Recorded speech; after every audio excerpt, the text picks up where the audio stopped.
A promise kept. Genesis 16 through 18 and verse 21.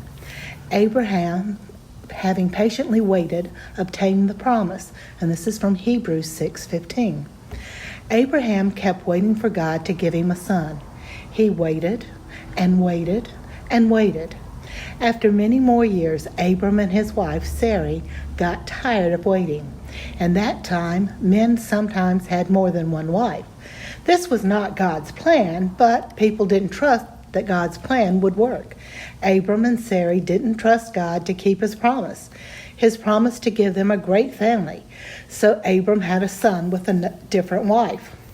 13 years after that, God came and talked to Abram again. When Abram saw God, he fell to the ground. Abram had made mistakes, but God was not angry with him. God reminded Abram of his promise. God gave Abram a new name, Abraham. Abraham means father of many. God told Abraham that he would have a very, very large family. Nations would come from him. Kings would come from his family.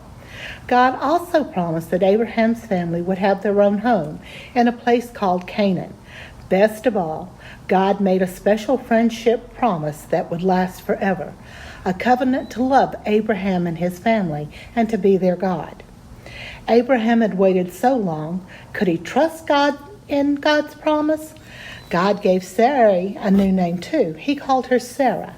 Sarah and Abraham were very old. They both laughed at the idea of having a child in their old age. But God kept his promise.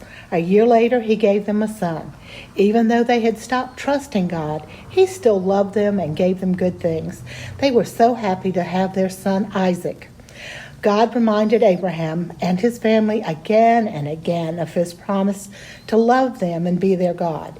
He reminded them that one day a promised son would come who would destroy evil and make everything good and new again.